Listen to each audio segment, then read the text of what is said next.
Today I want to talk about plot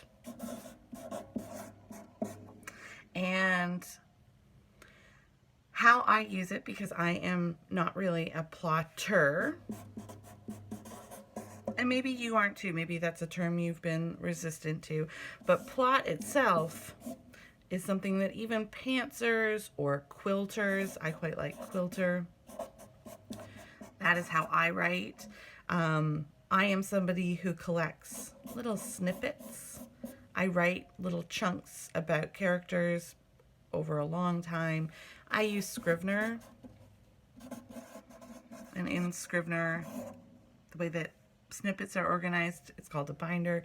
And so over a couple of years, I'll collect little excerpts in a binder in Scrivener before a project becomes my main work in progress. And once it's my main work in progress, I like to think that I work linearly, but I don't really. I jump around, particularly because these snippets aren't written necessarily in a linear fashion. So what I tend to do once I have a chunk of words, somewhere between 10 and 30,000 words, is I organize my chunks in a linear fashion. This is how I've always done it. I've been writing genre fiction now for 8 years. 9 years now, almost. 8 years anyway.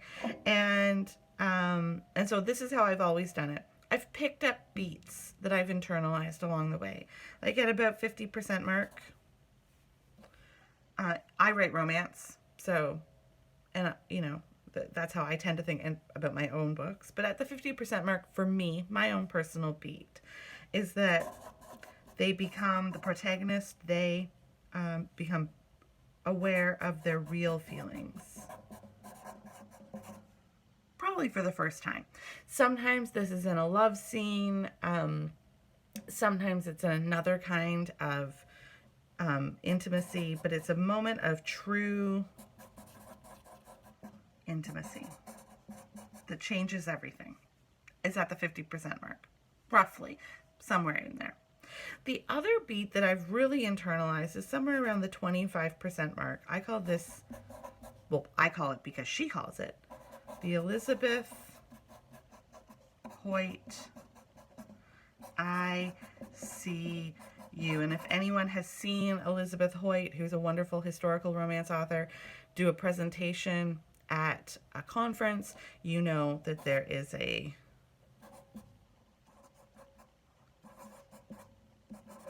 expletive inserted there. When one character, against their better judgment, takes a good hard look at the other character behind the mask that they have been presenting to the world, and they see them for who they truly are, and they like them. Usually it's the heroine, if she writes male-female historical romance, and usually it's the heroine who up to this point has not liked the hero because, frankly, he's an asshole. But then, at somewhere around the 25-30% mark, she sees him for who he truly is, and deep down inside, underneath that mask, he's a good guy. And she is so enraged that now she has to clearly go on this adventure with somebody who is deep down inside a good guy. And how awful is that?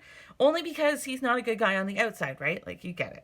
You get it, right? This is a big turning point. Big turning point. So for me, I like to make sure that these points are really strong in my book. And of course, at the end of our book, if we're writing a romance, there's an HEA.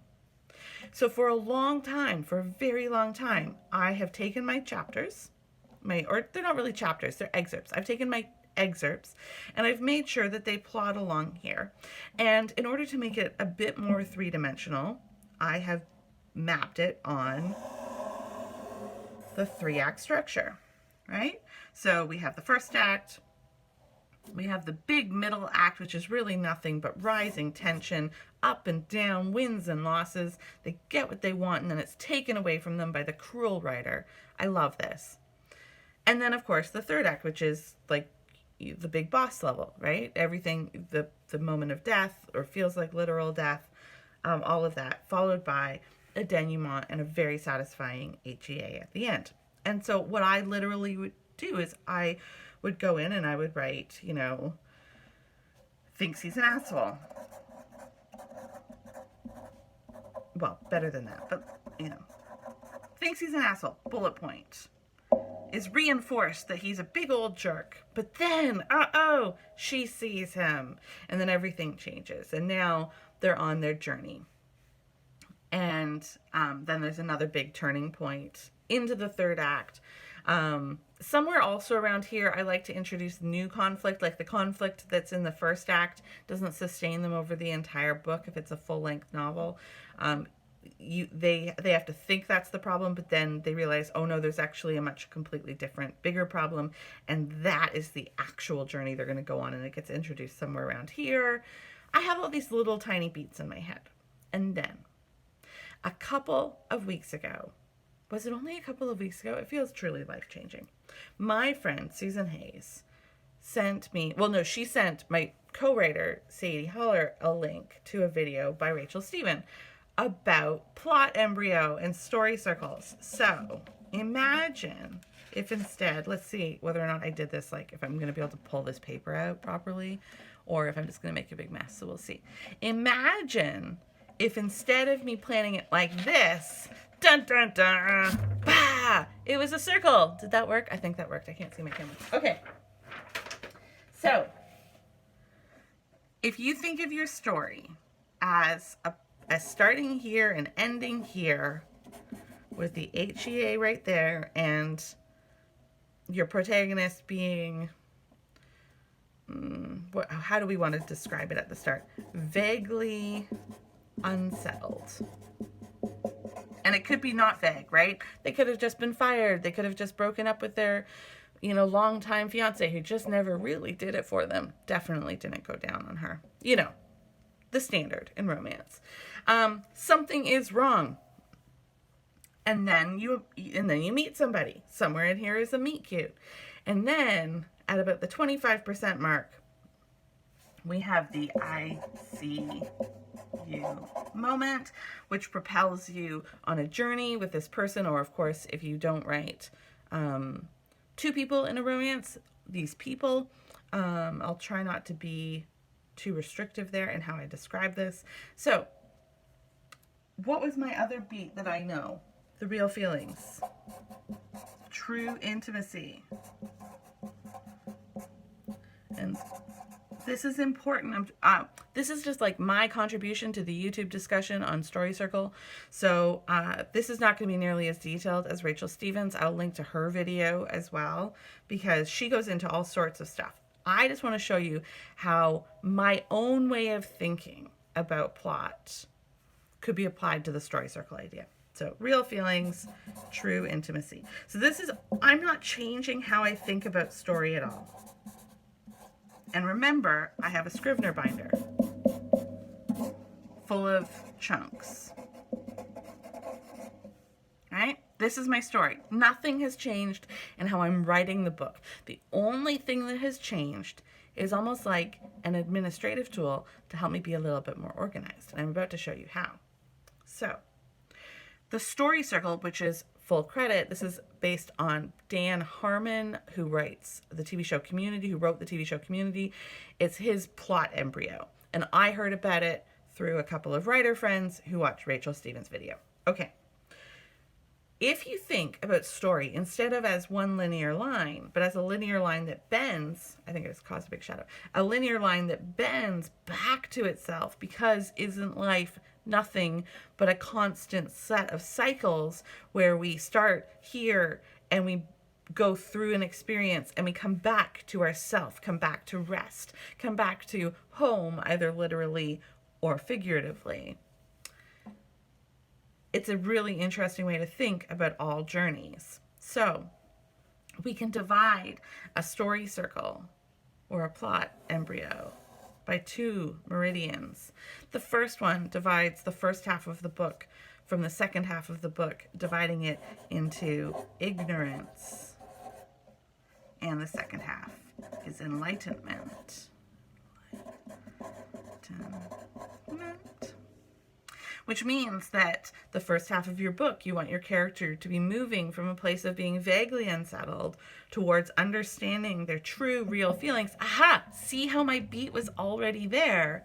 And then heading with this newfound knowledge back to a happy place of rest, a happy ever after in a romance, through that enlightenment, gaining that true enlightenment. Okay. The other meridian goes the other way. Like this. And this is the familiar and the unfamiliar. So when we are at the start of the book, we are in our familiar place. We're in home, work, our regular routine. That's a really good, that's just a good craft point. Are you showing your character in the world that they are about to depart from, right? That's often the very first little wedge of the story. Show one protagonist, then you show the other protagonist, then they meet. Standard structure. And you can mess with it, but you get the idea. You start in a familiar place. All of our journeys, before we are thrust into an adventure, we start in a familiar place. We are where we are. Then the adventure happens. We meet somebody. We don't like them. They're a big old jerk. But then we see them for who they truly are, their real self that they never show anybody. And we are thrust into an unfamiliar journey, one that doesn't feel anything like anything we've ever done before, because it's not, because it's with this person. Even if, and I don't believe that, there's only one love story for each person, forever in time, but even if a character has had a satisfying, loving relationship before, this one will be different and unfamiliar and new and exciting and terrifying. And so we begin the process of falling in love. And through here, we are, of course, in denial because we are still in the ignorance phase. And before you stop and you go, no, Zoe, that's not how I think about story. You don't need to think about story like this. I'm just explaining like the actual cycle that most people go through. And the reason why we write stories is so that most people can relate to them, or at least some people. So you might be an exceptional person who's never felt like they've gone on this journey, but most people have. So it's good to make your characters relatable in that regard. So then at about the 50% mark of the book, roughly, give or take, your character has processed through their ignorance. They've been shown over and over again, come on, buddy, this is not how it truly is. And they move from ignorance into enlightenment. Now they know they have real feelings. They can't hide from that intimacy, although they might try. But somewhere in here, boy, they're going to be shown that there's no point in hiding, because that true intimacy is the key to their happy ever after, returning to rest at the end of the story. And so they move out of the unfamiliar, and this true feelings, the true intimacy and these real feelings become a part of their happy familiar home. And through that, there's some sort of like big bad battle. Maybe they also save the world. So why I love the story circle is not because it has changed how I write. It has just made it a little bit less fraught for me to figure out the order of these snippets. Some of these snippets before, when it was a vertical or when it was a horizontal line, I would go, I think this goes here, and I think this goes here. This one goes here. But do they go there? If you think about these meridians and these quadrants, you can also do it like this. It's the same as the 4-act structure, or a 3-act structure if you think about the middle two as being Act 2A and Act 2B. Which is such an interesting way to do it, as opposed to anyway, I don't know. I don't really care that much about structure, but I find it a fascinating and helpful tool to assign or reevaluate where these snippets should go. Do I have a scene kind of high? Because honestly, this is how I think about it. I do think about it in a vertical line because I think about it as my Scrivener binder. Is this scene in, that I currently have in the second order, is that character way too self-aware at that point? Should maybe that self-awareness but bump down so that it's past the 50% mark, because I want it to be when they're moving into enlightenment? Do I have, I think that this character doth protest too much way at the end, and then that doesn't make any sense, right? That should be up at least before the 50% mark. By the 50% mark, you want the protestations to really dial back. And that's it. That's how I think the story circle or the plot embryo applies to me. And I would love to hear in the comments about how things apply to you.